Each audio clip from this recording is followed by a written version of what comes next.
এই পৃথিবীতে যারা এই তিনটা কাজ করবে, যারা নাকি আল্লাহর কোরআন যারা পড়বে, আল্লাহর কোরআন যারা বুঝবে, আল্লাহর কোরআনের আইন বাস্তবায়নের জন্য যারা জান দেবে, মাল দেবে, আল্লাহর রাস্তায় নিজেদের জীবনকে যারা বিলীন করে দেবে, আল্লাহ রাব্বুল আলামিন কিয়ামতের দিন ওই বান্দাদেরকে লক্ষ্য করে বলবেন, ইয়া ইবাদি লা খাউফুন আলাইকুমুল ইয়াওমা ওয়ালা আনতুম তাহজানুন। আল্লাহু আকবার। আল্লাহ তাআলা ডাক দিয়ে বলবেন, ইয়া ইবাদি, ও আমার বান্দা, ও আমার গোলাম। সুবহানাল্লাহ বলবেন না? উলামায়ে কেরাম যারা আছেন তারা এই শব্দের মানা বুঝবেন। আল্লাহ বলবেন, ইয়া ইবাদি, ও মাই সার্ভেন্ট, ও আমার গোলাম, আমি আল্লাহর জীবনে না দেখে ঈমান আনছো, আমি আল্লাহর ব্যাপারে কোথাও যদি কেউ কটূক্তি করেছে, আমি আল্লাহর জন্য জান দিয়েছো, ঠিক কি না? আমি আল্লাহর জন্য সব উজাড় করে দিয়েছো, সেই আমার সেই সব গোলামেরা, লা খাউফুন আলাইকুমুল ইয়াওম, আজকে তোমাদের কোনো ভয়, সুবহানাল্লাহ বলবেন না, ওয়ালা আনতুম তাহজানুন, তোমাদের আর কোনো দুশ্চিন্তাও নাই, দুশ্চিন্তাও থাকতে হবে না। আল্লাহ তাআলা আমাদেরকে যেন সেই কোরআন পড়ার, কোরআন বোঝার, কোরআন প্রতিষ্ঠার আন্দোলনে দল মত নির্বিশেষে ঐক্যবদ্ধভাবে যেন কাজ করার তৌফিক আল্লাহ যেন দান করেন, বলি আমিন। কিয়ামতের দিন আল্লাহ রাব্বুল আলামিন এই তিন কাজের কাজীদেরকে আল্লাহ তাআলা বলবেন, উদখুলুল জান্নাহ লা খাউফুন আলাইকুম ওয়ালা আনতুম তাহজানুন, তোমরা জান্নাতে ঢোকো, তোমাদের কোনো ভয় নাই, তোমাদের কোনো চিন্তা নাই। সুবহানাল্লাহ।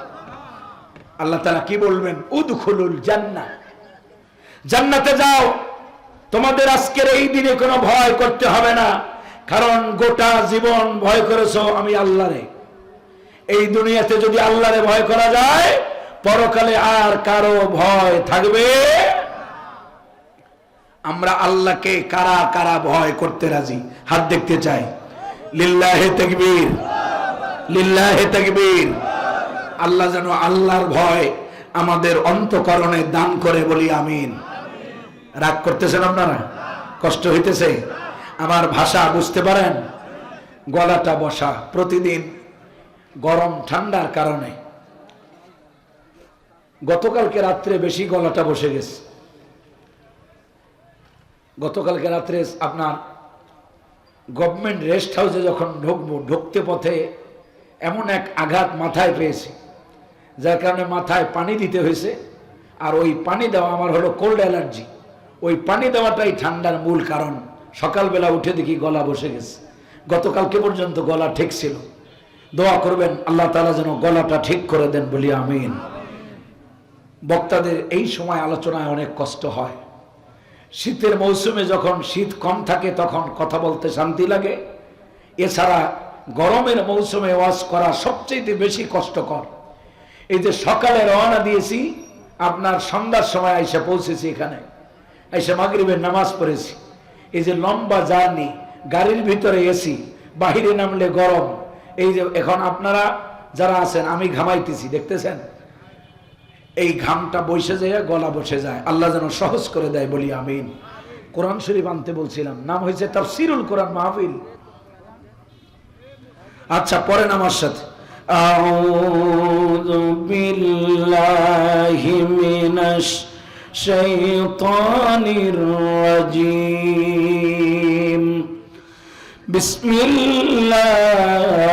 বিসমিল্লাহির রাহমানির রাহিম। কুল ইয়া ইবাদিয়াল্লাযীনা আসরাফু আলা আনফুসিহিম লা তাকনাতু মির রাহমাতিল্লাহ।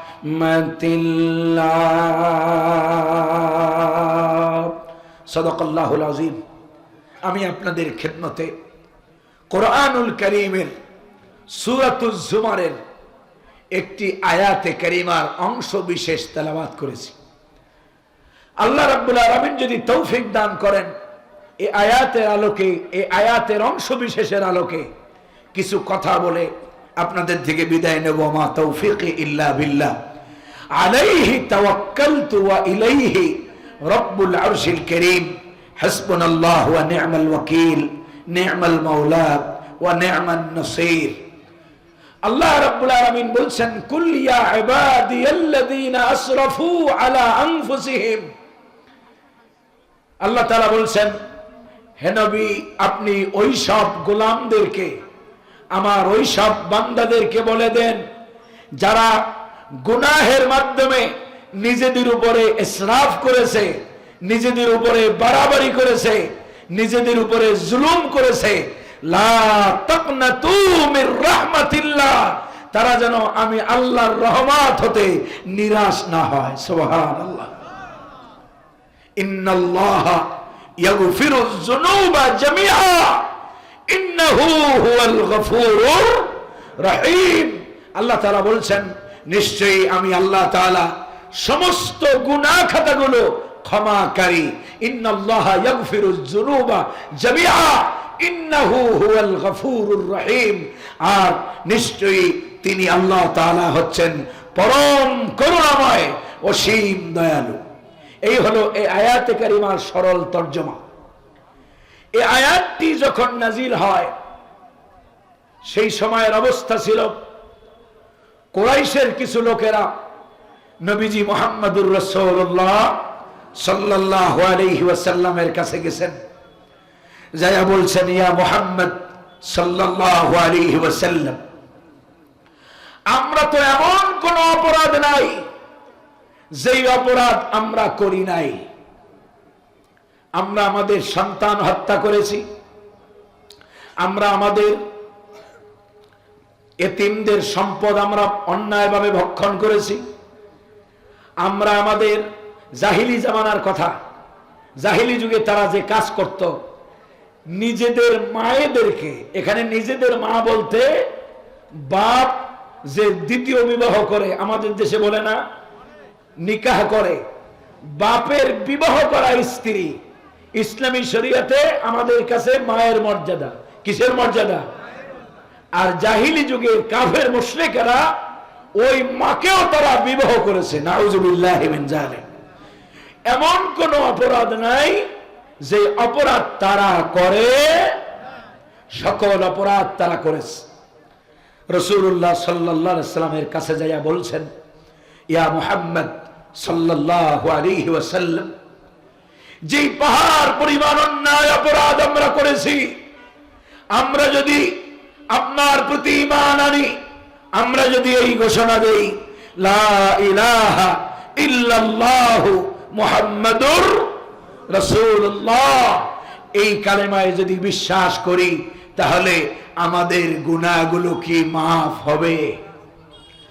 আল্লাহ রাব্বুল আলামিন সঙ্গে সঙ্গে জিবরিল আমিনকে এই আয়াত নিয়ে পাঠায়া দিলেন আর জানায়া দিলেন, কুল ইয়া ইবাদিয়াল্লাযীনা আসরাফু আলা আনফুসিহিম লা তাকনাতু মির রাহমাতিল্লাহ।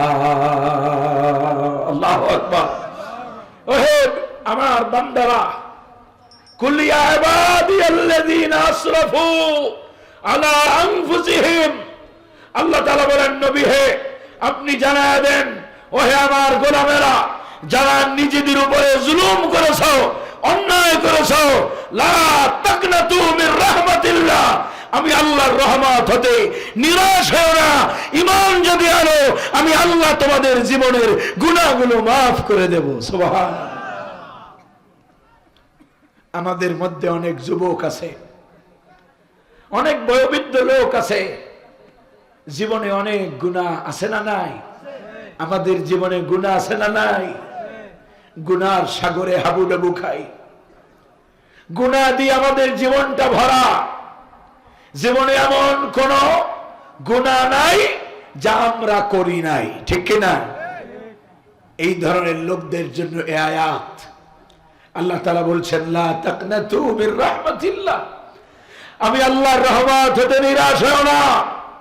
কোরআনে কারীম আরেক জায়গায় আল্লাহ তাআলা বলেন ওয়া মান ইয়াকনাতু মির রাহমাতি রাব্বিহি ইল্লা দাল্লুন, যারা আমি আল্লাহর রহমত হতে নিরাশ হয় তারা গোমরা ছাড়া আর কিছু নয়। আপনি আমি মানুষ, আপনার আমার ভুল হওয়াটা অস্বাভাবিক কোনো ব্যাপার নয়, স্বাভাবিক। আল্লাহর বান্দা ভুল করতে পারে, ভুল করার পরে বান্দার দায়িত্ব হলো, কর্তব্য হলো সঙ্গে সঙ্গে তওবা করব কার কাছে? আল্লাহ রাব্বুল আলামিন কোরআনে কারীমে বলেন وَمَن يَعْمَلْ سُوءًا أَوْ يَظْلِمْ نَفْسَهُ, যে ব্যক্তি মন্দ কাজ করে অথবা নিজের উপরে জুলুম করে এরপরে যদি তওবা করে, আল্লাহ তাআলা বলেন সুম্মা ইয়াস্তাগফিরিল্লাহ ইয়াজিদিল্লাহ গফুরার রহিমা। আল্লাহু আকবার। কথা বোঝা যায়? কথা বোঝা গেলেই হলো।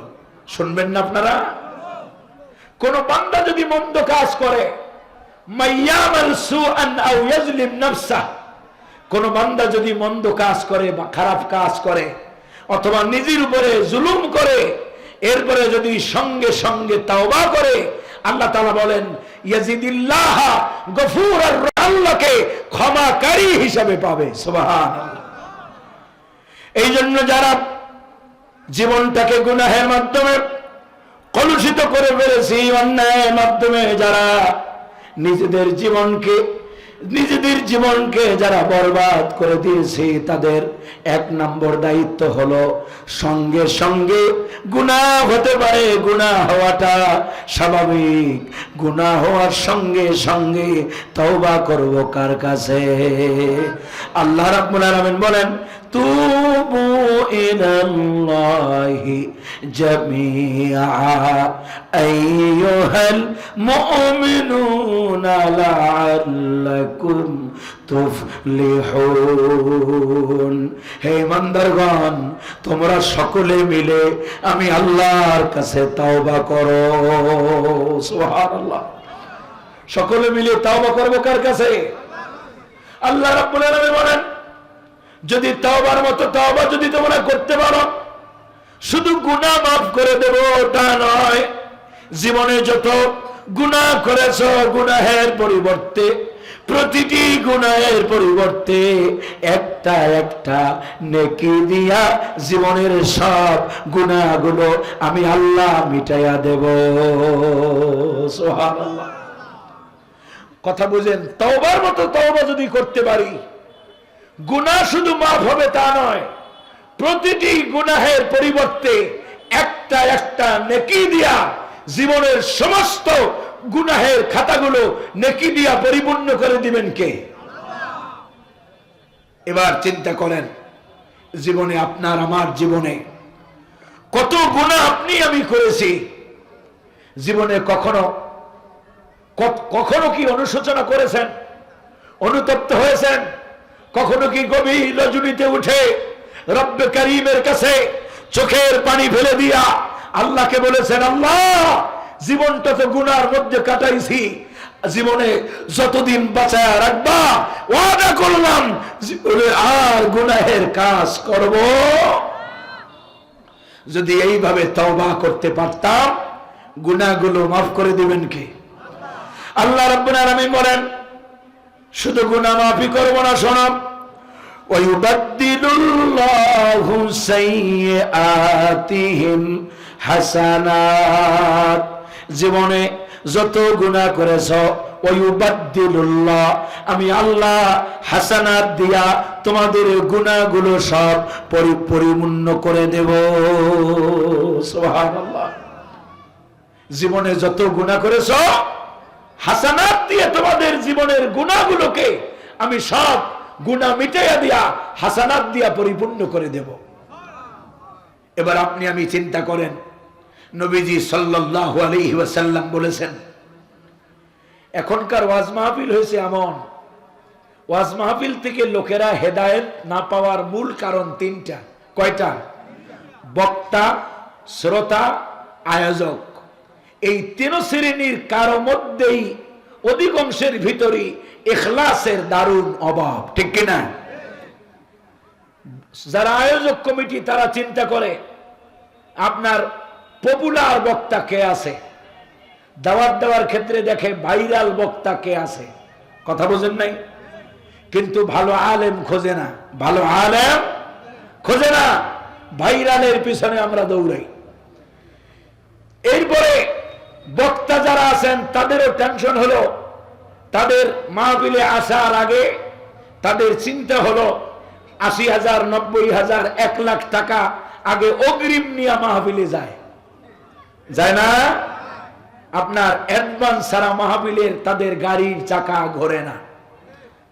সম্মানিত হাজিরিন, যদি হেদায়েত কারো ভিতরে থাকে, এই যে লম্বা রাস্তা আমি পাড়ি দিয়েছি, আমার বাসা থেকে এই জায়গার দূরত্ব প্রায় ৩২৫-২৬ কিলোর মতো দূরত্ব আমার বাসার জায়গা থেকে এখানে। তো আপ ডাউন প্রায় ৬৫০ কিলোর কাছাকাছি আমার বাসা থেকে। এই যে লম্বা পথ আমি এখানে পৌঁছতে পারবো, কোন গ্যারান্টি আমার কাছে আছে? কোন গ্যারান্টি আমার কাছে আছে? কোন বক্তা যদি মাহফিলে আসার আগে অগ্রিম টাকা তার হাদিয়া কমপ্লিট পুরাটা নিয়ে নেন, হাদিয়া নিয়ে নেন, তাহলে ওই বক্তা যে হাদিয়া নিল তার কাছে মনে হয় জীবনের গ্যারান্টি আছে। যদি জীবনের গ্যারান্টি দিতে না পারে তাহলে অগ্রিম টাকা নেওয়া জায়েজ হবে? জীবনের গ্যারান্টি দুনিয়া থেকেও দিতে পারবে? এই পর্যন্ত কেউ দিতে পারছে? সম্মানিত হাজিরিন, তাহলে বক্তার কথা বললাম, আয়োজকের কথা বললাম। ৩ নাম্বার, শ্রোতারাও চিন্তা করে বক্তা কেমন, চেহারা কেমন, আইসে কিসে, কি হেলিকপ্টারে না বিমানে না প্যারাডু না পাজারু, কোনটায় আসছে। কিন্তু একজন আলেমে দিন, কণ্ঠ নাই, সুর নাই, কোরআনের হাদিসের দার্স দিবে, একজন আলেমের মুখ নিঃসৃত কোরআনে কারীমের কথা শুনবো, হাদিসের ইবারত শুনবো, হাদিসের তরজমা শুনবো, এই জ্ঞান নিয়া, এই ইখলাস নিয়া অধিকাংশ শ্রোতা আসে, যার কারণে মাহফিল থেকে ফায়দা হয়। এই জন্য এই মাহফিলের ময়দানে সংস্কার প্রয়োজন। রাষ্ট্রে যেমন সংস্কার হইতেছে, এই দ্বীনের ময়দানগুলোতেও সংস্কার প্রয়োজন। বক্তা, শ্রোতা, আয়োজক সকলের ভিতরে সবচাইতে গুরুত্বপূর্ণ যে ব্যাপার সেটি হলো ইখলাস প্রয়োজন, ঠিক কিনা? আল্লাহ যেন আমাদেরকে ইখলাস দান করেন, বলি আমিন। এই জন্য অনেকের ধারণা হতে পারে যে আপনি মনে হয় লম্বা টাকা পয়সা নিয়ে আসছেন। মাহফিলে যেই ছেলেরা যোগাযোগ করেছে, তাজুল আমার সাথে যোগাযোগ রাখছে, 1 পয়সাও, এখানে শুধু এই তাজুল নয়, এই যে সামনে বসে আছে 2 জন যুবক, এদের মাহফিল করে গেছিলাম গত ফেব্রুয়ারি মাসে সম্ভবত। এরাও বলতে পারবে না যে 1 টাকা নোমানি হুজুর, এখানে গঙ্গাচড়ায় অনেক জায়গায় আমি আসছি। এই উপজেলা চেয়ারম্যান আমাদের সুজন ভাই নাকি ছিল, সুজন ভাই খুব কাছের মানুষ, খুব মহব্বত করেন, বিভিন্ন মাহফিলে ছিলেন। কোন মাহফিল কমিটি বলতে পারবে না নোমানি হুজুর 1 টাকা আগে নিয়েছে। আমার পার্সোনাল কোনো গাড়ি নাই, গাড়িটাও ভাড়া করে ঢাকা থেকে নিয়ে আসি, কিন্তু ভরসা করি কার উপরে? আর আমি বিশ্বাস করি যে যারা আল্লাহর উপরে ভরসা করে আল্লাহ তাদের জন্য যথেষ্ট, ঠিক কিনা? যেই কথা কেন বললাম, 2-1 জন লোক উঠতেছে মাঝখান দিয়া, আলোচনা হচ্ছে, গুরুত্বপূর্ণ আলোচনা, কোরআনে কারীমের গুরুত্বপূর্ণ একটি আয়াতের তাফসীর হইতেছে, অথচ সেটাকে অ্যাবাউট টার্ন করে যারা উঠে যাচ্ছেন, আল্লাহর কসম গুনাহগার হতে হবে, ঠিক কিনা? যদি কোনো ন্যাচারাল কল, প্রাকৃতিক ডাক ছাড়া, কোনো ওজোর ছাড়া যদি যান, গুনাহগার হতে হবে। আমি অনেক লম্বা সময় কথা বলার মতো অবস্থায় আমার নাই, 12টা বাজে শেষ করে দেব ইনশাআল্লাহ। নবীজির হাদিস, নবীজি বলেছেন, আল্লাহর হাবিব বলেন, ইন্নী আস্তাগফিরুল্লাহ ওয়া আতুবু ইলাইহি ফি কুল্লি ইয়াউমিন 70 মাররা। নবীজি বলেন আমি নবী প্রতিদিন আল্লাহর কাছে 70 বার তওবা করি। কতবার? মাথা খাটান মিয়া সাহেব, নবীজির জীবনে কোনো গুনাহ আছে? আগে কোনো গুনাহ আছে? পরে কোনো গুনাহ আছে? আল্লাহ রাব্বুল আলামিন নবীজির ব্যাপারে বলেছেন লিয়াগফির লাকাল্লাহু মা তাকদ্দামা মিন যামবিকা ওয়া মা তাআখার ওয়া ইউতিম্মা নি'মাতাহু আলাইকা ওয়া ইয়াহদিয়াকা সিরাতান মুস্তাকিমা। আল্লাহু আকবার।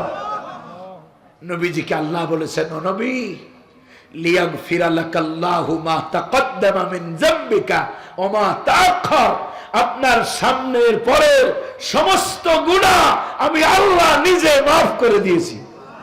সুবহানাল্লাহ বলবেন না? আগাম ঘোষণা দিয়েছেন আল্লাহ। কি সুসংবাদ নবীকে জানানো হয়েছে। তারপরে নবীজি আমার এত বেশি ইবাদত করতেন, নবীজি এত বেশি গভীর রজনীতে এত বেশি কান্না করতেন, এত বেশি লম্বা সময় তাহাজ্জুদের ভিতরে দাঁড়ায়া দাঁড়ায়া আল্লাহর গোলামি করতেন। আম্মা জান আয়েশা বলেন হাবিব আল্লাহ তাআলা আপনার আগের পরের সব গুনাহ মাফ করে দিয়েছে, তারপরও কেন এত বেশি ইবাদত করেন, কেন এত রাত জাগরণ করেন, কেন এত তাহাজ্জুদ পড়েন, কেন এত বেশি কান্না করেন? রাত্রে দাঁড়ায়া থাকতে থাকতে নবীজির পা মোবারক ফুলে যেত, নবীজির চোখ বেয়ে বেয়ে পানি পড়তো। রাসূলুল্লাহ সাল্লাল্লাহু আলাইহি ওয়াসাল্লামকে হযরত আয়েশা যখন এই প্রশ্ন করেন, নবীজি বলেন আয়েশা গো, যে আল্লাহ আমার আগের পরের সব গুনাহ মাফ করে দিয়েছে, আমি কি ওই আল্লাহর কৃতজ্ঞতা আমি আদায় করব না? সুবহানাল্লাহ। যে আল্লাহ আমার জীবনের সব গুনাহ মাফ করে দিয়েছেন, আমি কি ওই আল্লাহর শুকরিয়া আদায় করব না? নবীজির জীবনে কোনো গুনাহ নাই, তারপরে নবীজি রাতের অধিকাংশ সময় দাঁড়ায়া দাঁড়ায়া তাহাজ্জুদ আদায় করেছেন। আল্লাহ তাআলা বলেছেন ফাতাহাজ্জাদ বিহি নাফিলাতাল লাক আসা আইয়াবআসাকা রাব্বুকা মাকামান মাহমুদা। আল্লাহু আকবার। নবীজিকে আল্লাহ বলেছেন ও নবী তাহাজ্জুদ পড়েন, তাহাজ্জুদের বদৌলতে আমি আল্লাহ তাআলা আপনার সম্মান মর্যাদাকে মাকামে মাহমুদ পর্যন্ত পৌঁছে দেব। সুবহানাল্লাহ। নবীজি তাহাজ্জুদ পড়তেন। এখানে কয়জন গোলাম আছি আমরা রাতে তাহাজ্জুদে দাঁড়াই? এই যে রমজান মাস গেল, একটা মাস কয়জন আল্লাহর গোলাম তাহাজ্জুদে সময় কাটাইছেন? তাহাজ্জুদের অভ্যাস আমাদের নাই। অথচ নবীজির জীবনের গুরুত্বপূর্ণ একটা আমল ছিল তাহাজ্জুদের সালাত।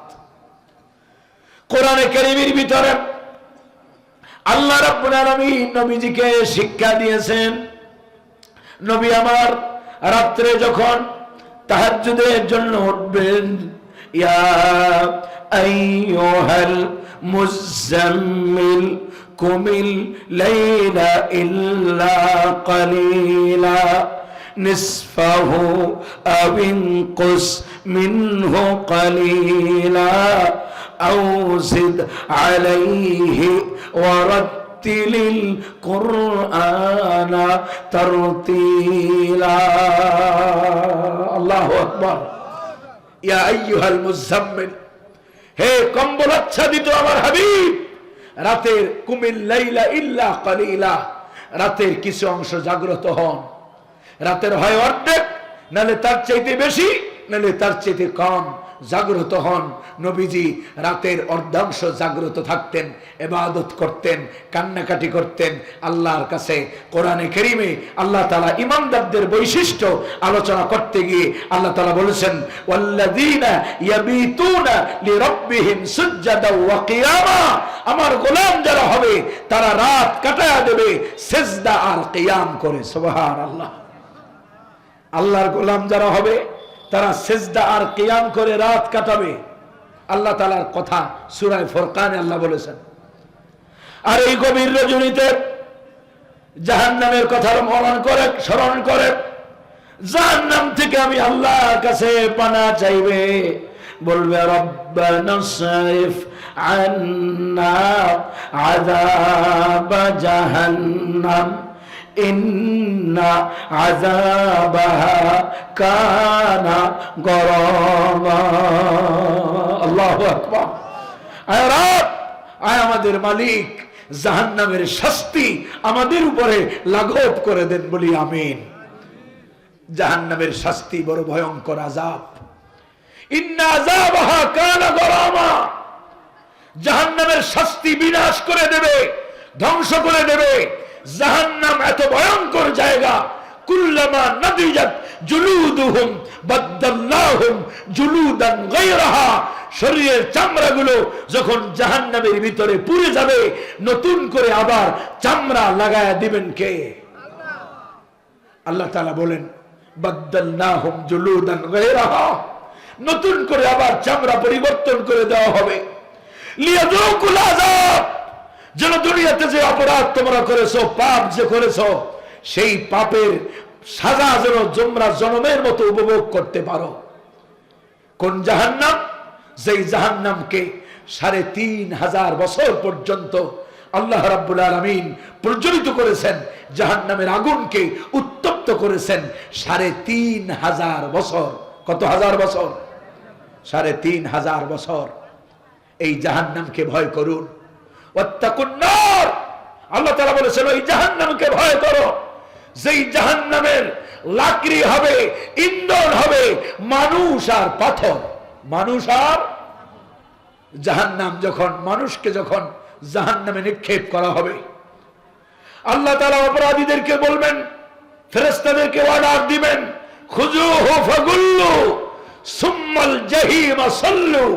আল্লাহ তাআলা বলবেন এদেরকে ধরো, পাকড়াও করো, দুনিয়াতে নানান অপরাধের সাথে যারা জড়িত ছিল এদেরকে জাহান্নামে নিক্ষেপ করো। যখন জাহান্নামে নিক্ষেপ করা হবে, জাহান্নামের ক্ষুধা এত বেশি থাকবে, মানুষ দিয়ে জাহান্নামের পেট ভরবে না। জাহান্নাম ক্ষুধার যন্ত্রণায় গর্জন করতে থাকবে, আল্লাহ তাআলা পাথর দিয়ে জাহান্নামের ক্ষুধা নিবারণ করবেন। কি কঠিন, কত ভয়ঙ্কর জাহান্নাম। ওই জন্য ওই জাহান্নামের কথা স্মরণ করে গভীর রজনীতে বেশি লাগবে না, 2 রাকাত পারেন 2 রাকাত পড়েন, 4 রাকাত পারেন 4 রাকাত পড়েন, 6 রাকাত পড়েন 6 রাকাত পড়েন। তাহাজ্জুদের নির্ধারিত কোনো রাকাত নাই, তাহাজ্জুদের নির্ধারিত কোনো রাকাত। অসংখ্য হাদিস আসছে সাহাবায়ে কেরাম 2 রাকাতের ভিতরে, হযরত আবু বকর 2 রাকাতের ভিতরে কোরআনে কারীম খতম করতেন।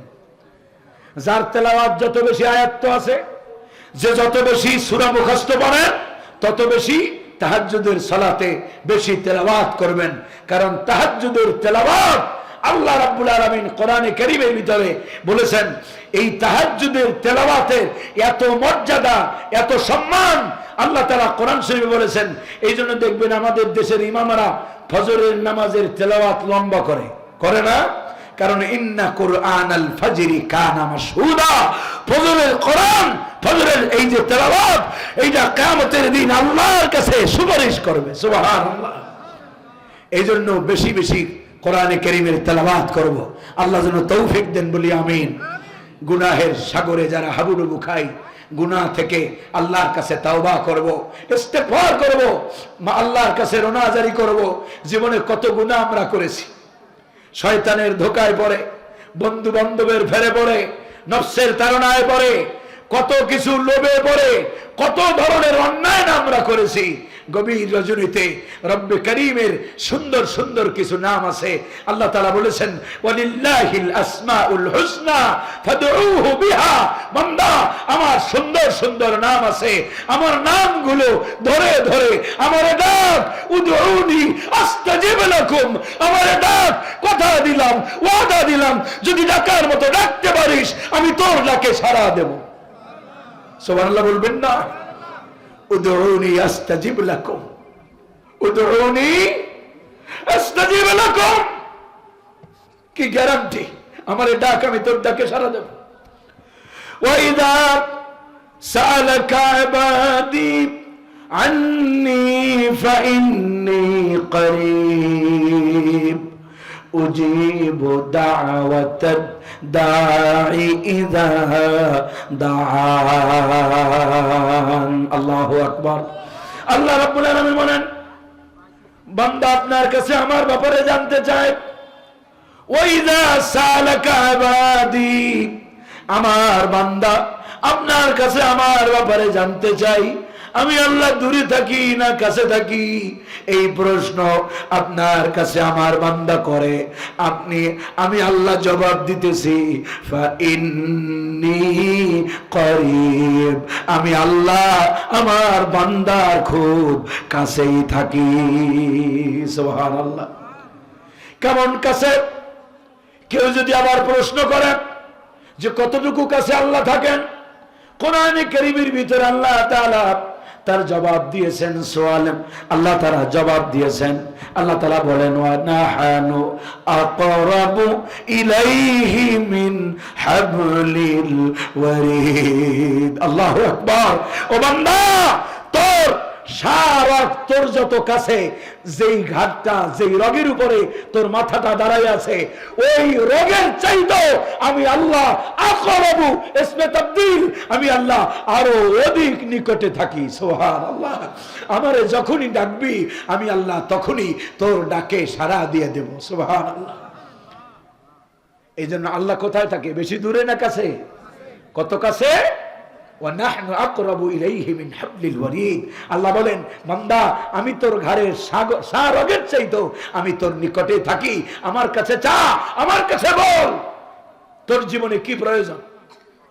জীবনে অনেক গুনাহ করেছ, গভীর রজনীতে 2 রাকাত পড়ো, 4 রাকাত পড়লে পড়ো, যা পড়ো তাই পড়ো, আমি আল্লাহর নাম ধরে ডাক, বলিয়া রহমানু ইয়া আল্লাহ, ইয়া রহিম, ইয়া আল্লাহ, ইয়া গফুর, ইয়া আল্লাহ, ইয়া গফফার, ইয়া আল্লাহ।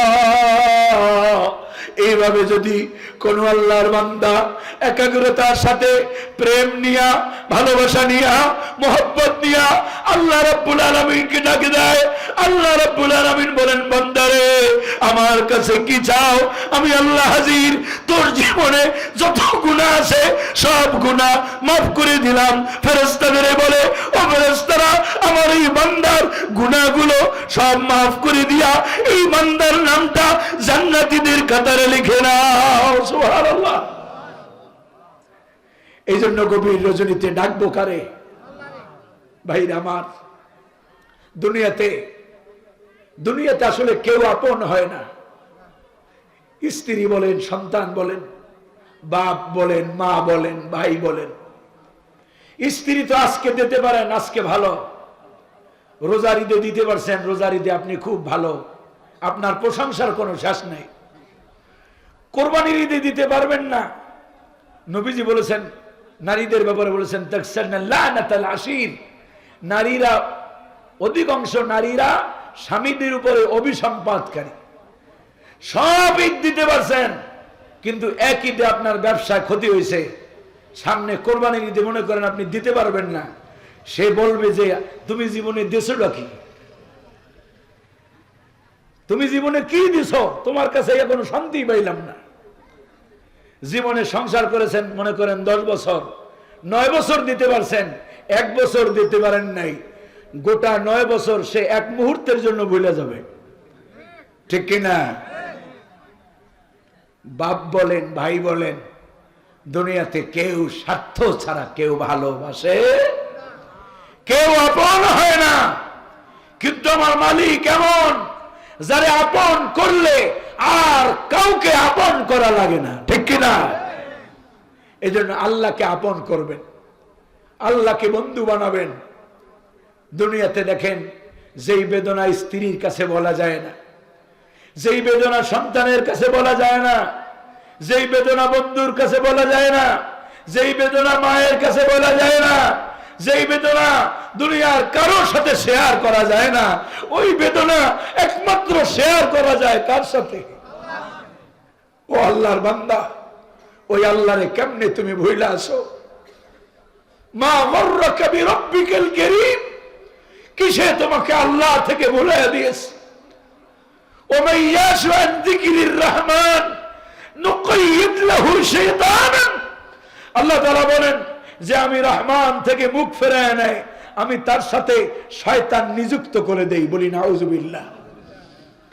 আমরা রব্বে কারীম থেকে ফিরে রয়েছি, আমরা আল্লাহ থেকে ফিরে আসি। এজন্য আল্লাহ মুখী হতে হবে, ঠিক কিনা? দুনিয়াতে অনেক গুনাহ করেছেন, জিনা করেছেন, মানুষ হত্যা করেছেন, অন্যায় করেছেন, মিথ্যা বলেছেন, অনেক অপরাধ করেছেন আপনি। লা তাকনাতু মির রাহমাতিল্লাহ, হতাশ হওয়া যাবে না, নিরাশ হওয়া যাবে না। আল্লাহর কাছে যদি ক্ষমা চাওয়ার মতো চাওয়া যায়, আল্লাহ বলেন ইন্নাল্লাহা ইয়াগফিরুজ যুনুবা জামিআ, কথা দিলাম, ওয়াদা দিলাম, তোর গুনাহগুলো সব আমি আল্লাহ একটা একটা করে মাফ করে দেব।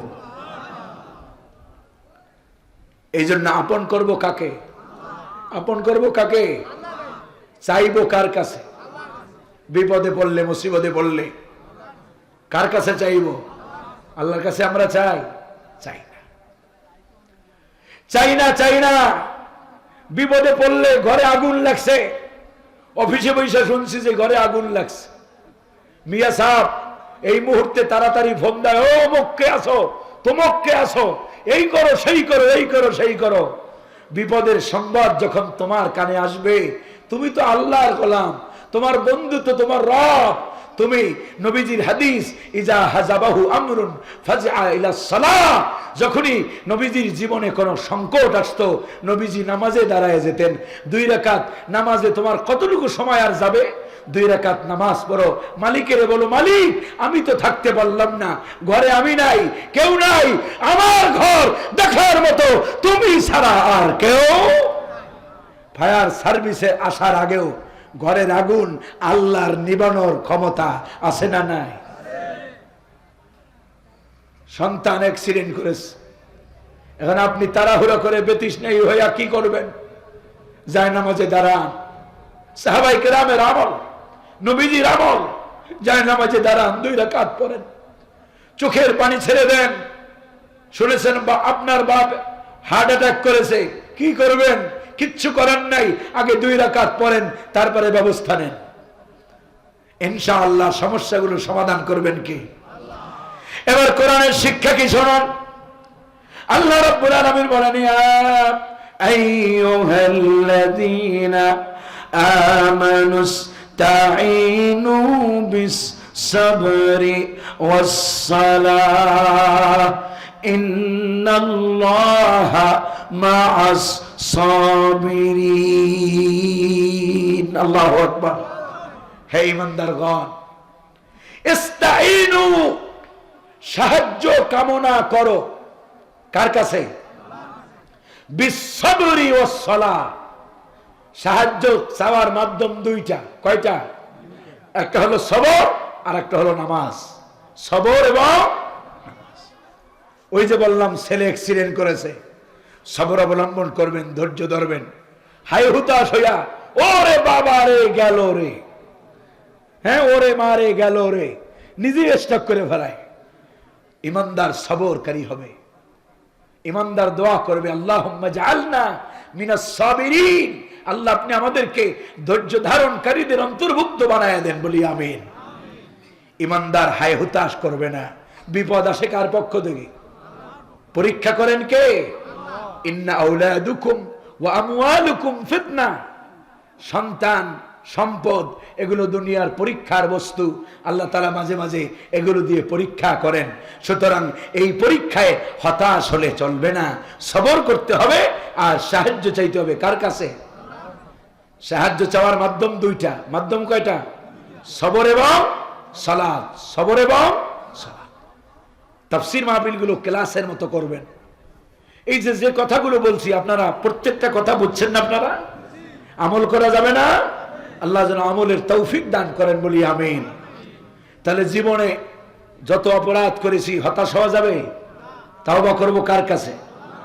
আল্লাহ তাআলা বলেছেন তুবু ইলাল্লাহি তাওবাতান নাসুহা। তোমরা আমি আল্লাহর কাছে তোমাদের জীবনের সংশোধনের তাওবা যদি করতে পারো, পরিপূর্ণরূপে তুমি সংশোধন হয়ে যাবে, আর ভুল করবে না। এই রকমের আত্মসমালোচনা করে সংশোধনী তওবা যদি করতে পারো, তাহলে আমি আল্লাহ তোমার তওবা কবুল করে নিয়া তোমার জীবনের সব গুনাহগুলো আমি আল্লাহ মাফ করে দেব। আল্লাহ যেন আমাদেরকে সেই তওবা করার তৌফিক দেয়, বলি আমিন। এবার ছোট্ট একটা আমল, প্রতিদিন কমসে কম গুনাহের কথা স্মরণ করে। নবীজি একটা হাদিস আমি পড়েছিলাম, নবীজি বলেছেন আমি 70 বার তওবা করি। কয়বার? তাহলে আপনি কমসে কম পড়বেন 70 বার আস্তাগফিরুল্লাহ। কি পড়বেন? আস্তাগফিরুল্লাহ, আস্তাগফিরুল্লাহ, কমসে কম 70 বার। আরেকটা হাদিসে নবীজি বলছেন ইন্নী আস্তাগফিরুল্লাহ ওয়া আতুবু ইলাইহি ফি কুল্লি ইয়াউমিন 100 মাররা। আমি নবী প্রতিদিন 100 বার আল্লাহর কাছে তওবা করি। কতবার? এই জন্য আমরা কমসে কম হয় 70 বার আর নইলে 100 বার তওবা করব। কার কাছে? বুজুর্গানে দিন, উলামায়ে কেরাম, তারা এই জন্য তারা 100 তওবাটা এই জন্য বলতেন প্রতিদিন সকাল সন্ধে কমসে কম 100 বার যেন তওবা হয়। প্রতিদিনের কিছু জিকির আজকার আছে না নাই? প্রতিদিন কমসে কম সুবহানাল্লাহ। এমনি তো নামাজের পরে আমরা পড়ি আলহামদুলিল্লাহ, লা ইলাহা ইল্লাল্লাহ, আল্লাহু আকবার, লা হাওলা ওয়ালা কুওয়াতা ইল্লা বিল্লাহ।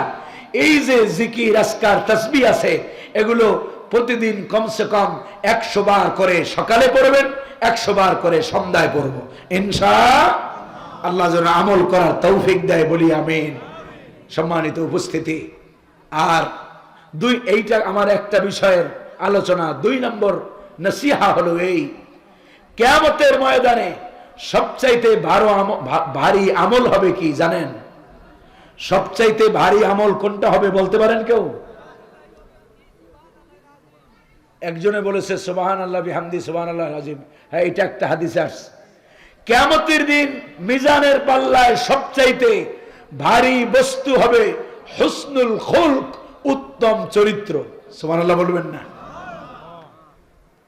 কিয়ামতের দিন সবচাইতে, কিয়ামতের ময়দানে মিজানের পাল্লায় ভারী আমলের নাম কি? হুসনুল খুলক, উত্তম চরিত্র। ইংরেজিতে বলে গুড ম্যানার্স, হ্যাঁ, গুড বিহেভিয়ার। আপনি যে জীবন যাপন করছেন, আপনি আপনার জীবনের দ্বারা, আপনার দ্বারা আপনার স্ত্রী যেন কষ্ট না পায়, আপনার সন্তান যেন কষ্ট না পায়, আপনার পরিবার পরিজন যেন কষ্ট না পায়, আপনার প্রতিবেশী যেন কষ্ট না পায়। আপনি কোন মানুষকে অর্থনৈতিকগতভাবে জমি দিয়া, অমুক দিয়া, তমুক দিয়া কোনোভাবে কাউকে ঠকানো যাবে। এরপরে ফুপুকে ঠকানো যাবে না, বোনকে ঠকানো যাবে না। আমাদের সমাজে ঠকায় না? ঠকায় না? ফুপুর সম্পত্তি থেকে ফুপুকে, আমাদের সমাজে অবহেলিত একটা সম্পর্কের নাম হলো ফুফু, জীবনও খোঁজ নেয়। অথচ নবীজি বলেছেন, নবীজি সাল্লাল্লাহু আলাইহি ওয়াসাল্লাম বলেছেন লা ইয়াদখুলুল জান্নাতা কাতা, সম্পর্ক ছিন্নকারী আল্লাহর জান্নাতে প্রবেশ করবে। আত্মীয়তা, রক্তের সম্পর্ক, রেহেম, যার সাথে রক্তের সম্পর্ক আছে, এই রক্তের সম্পর্ক যারা ছিন্ন করবে, কিয়ামতের দিন যত বড় নামাজি হও, যত রোজাদার হও, যতবার হজকারী হও, যতবার উমরাকারী হও, আত্মীয়তার সম্পর্ক ছিন্নকারী আল্লাহর জান্নাতে যাইতে পারবে। এবার আপনি চিন্তা করেন, আপনার ভাইয়ের সাথে আপনার সম্পর্ক কেমন, আপনার বোনের সাথে আপনার সম্পর্ক কেমন, আপনার খালার সাথে, ফুবুর সাথে, আপনার মামার সাথে, এদের সাথে সম্পর্ক কেমন, যাদের সাথে আপনার রক্তের সম্পর্ক বিদ্যমান। আল্লাহ যেন আমাদেরকে এই সম্পর্ক রক্ষা করে চলার তৌফিক দান করে, বলি আমিন।